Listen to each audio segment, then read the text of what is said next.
So, my mom is a photographer.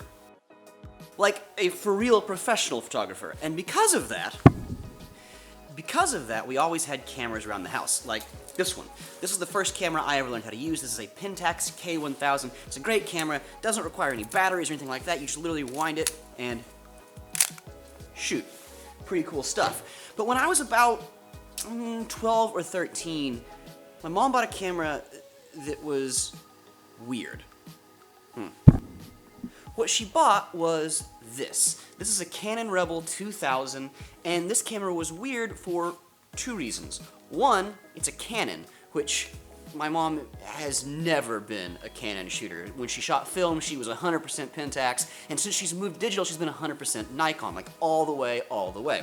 And so that was weird thing number one. Weird thing number two was this, and this is really the reason she bought it, was this camera was the first camera that I know of to come into our house that had any kind of autofocus feature. Now, obviously it's not the same as like tracking focus and all the stuff that we had today, but it did. It had you could put it in autofocus and you could push the button, the trigger down halfway, and it would focus on whatever sensor point you had designated.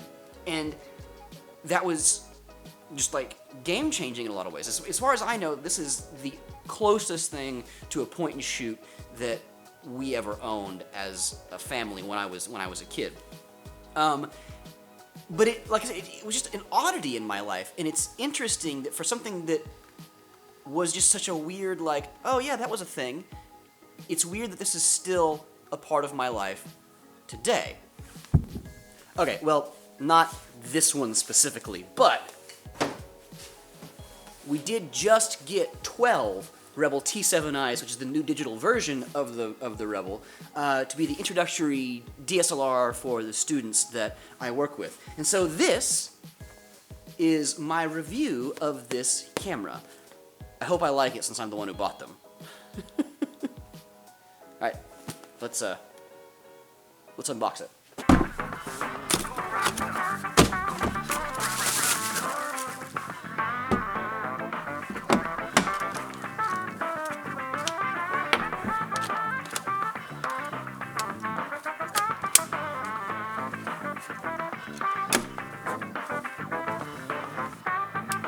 Alright. Hi there. Alright, we're gonna go over there now to start this. Yeah? Okay, so first thoughts. Wow, I need to do some sound work in here. That's what this. First thoughts on the Rebel. I mean, it's comfortable to hold. It's a nice size. It is kind of plasticky, so it feels a little cheap. But considering this is an entry-level camera and all of that, like that's neither surprising nor upsetting. Like it is what it is, right? One thing that is somewhat odd about the Rebel in comparison to other Canon cameras is there's only one knob. Like usually there's one here and there's also one on the back, and this one does shutter speed and the one on the back does f-stop. On the Rebel, what you have to do is either use the touchscreen menu or this will automatically default to shutter speed, and then there's a button on the back that you can push to change this to f-stop. As somebody who uses cameras a lot more for their video than anything else, that's not a huge deal for me because I'm going to kind of set my f-stop and go. As a photographer, though, I can see that as being kind of a turnoff just because, I mean, the knob, when you're holding it like this, right, the knob is easy to find with your finger, whereas a smooth button that just feels like all the other smooth buttons, that could be a little wonky. But really, again, it's an entry-level camera. I know Nikon does that too for like the D3500. So like it's not surprising or like super upsetting. It's just one of those weird things like it'll take a little getting used to. But ultimately, it's not about what it feels like. It's about what the image quality looks like. And so that's what we're gonna do now. We're gonna take a couple pictures and we're gonna shoot a little video and talk about it. Cool. So I moved away from the talking head like tutorial video style thing there. I wasn't feeling it. but that's not the point. This is also, point of fact, day 2 of this project, because as I was like taking the pictures and getting ready to do the rest of this thing, there is a trap club down the road, trap shooting club down the road, which is totally fine. Like, I got no problem with that. But they apparently had like a tournament, and it was for real like five continuous hours of just gunfire, which didn't seem to be appropriate for this.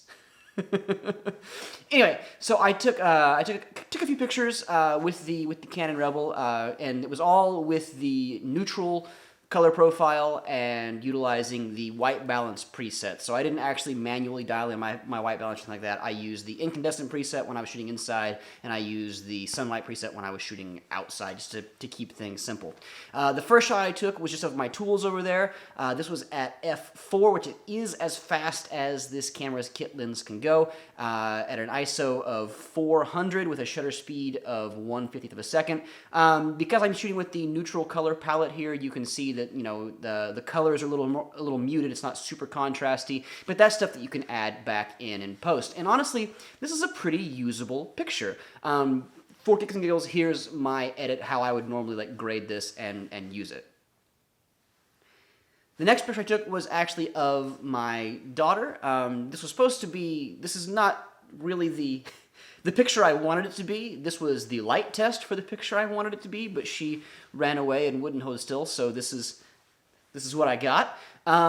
Again, you can see that I've got this on the neutral color profile and things like that, so contrast is a little less than you might normally expect from a shot like this, but by virtue of where she is standing in position with that light, we do see a little more what this camera can do. We have some nice shadow spill coming off of her nose onto her cheek. That shot, by the way, was still at f4, which is, again, as fast as the camera can go. I kept it at shutter speed 1/50th of a second and ISO 400. I didn't really change anything other than just kind of sort of changing what was in the shot.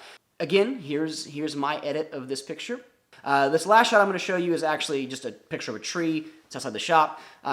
This was at ISO 100, f4, with a shutter speed of 1/50th. I just kind of stuck with 1/50th of a second, and it's just a picture of a tree, but it's nice, right? You know, the camera didn't really have any problems taking any of these pictures. It wasn't any harder to get the shot or make the edits than it would be if I were using my Z6, my expensive camera. I didn't really put this camera through its paces. I didn't try and break it.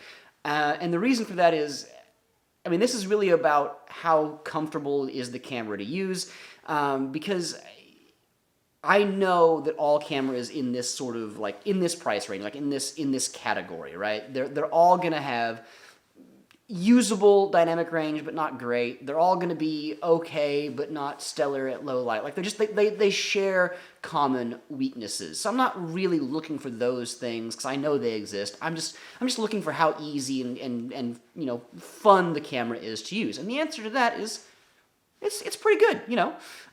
Let's do some video stuff here, just because that's where I'm at. Alright, so to start this video test off, I've just got the camera in autofocus as I'm walking through the woods here. It seems to be keeping up with me okay. Had a little light flash there that freaked it out, but seems to be okay. So yeah, this is working.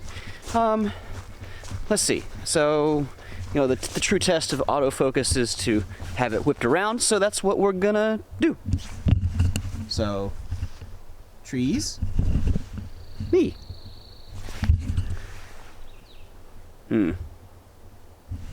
Trees, me. There we go. Takes it a second, but it gets there. Alright, so now for my very favorite video test, the woods B-roll.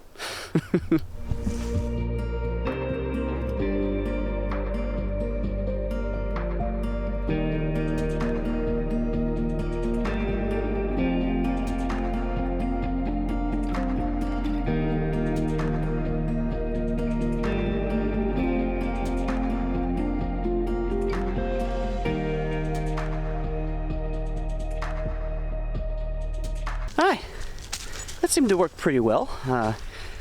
Trying out the old 60 frames a second there, see if we can get a little slow motion.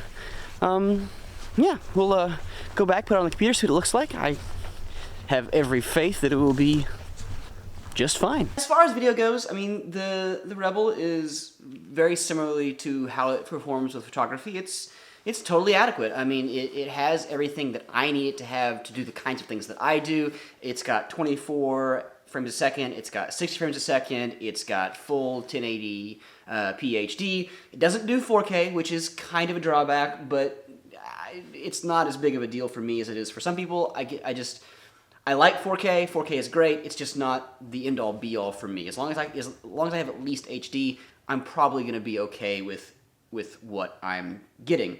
As far as actually using it to shoot video, you know, for like vlog style stuff, the autofocus is a little slow. I mean, it does work. It does get there, but it takes it a minute, and I'd be willing to bet that if I really ran it through its paces, it would kind of have a little bit of a wandering focus issue. I don't know that it would really track me as well as I would like it to. I will say that the crispness of the autofocus is above what I thought it would be. You know, the Canon 6D Mark II, which is another camera we use a lot at work with our students, actually has the same tracking autofocus, the dual pixel autofocus, but it never really impresses me on that camera. On this camera, it actually worked the way that I thought it should. Yeah, so that really kind of wraps this up, and that is my... oh, wait, there is one big drawback to this camera, okay? This is the one big drawback to this camera. You ready? The SD slot door. It's not spring-loaded. I don't know that I've ever used a DSLR or mirrorless camera that this door wasn't spring-loaded. And it's not a huge deal, it's a trivial thing, but it irks me because I work with people who are going to break this very, very quickly. So that is like one big drawback. But that's just a personal, like, nitpicky, vendetta-esque thing. The overall question of would I recommend this camera? Yeah, absolutely. It is 100% totally adequate. If $700 is your price point and you want to get a camera that can do both photography and video fairly well, yeah, this is I would say the Canon Rebel is still a totally viable option for people in that market. All right, that's it. That's all I've got for now. That is the end of this message.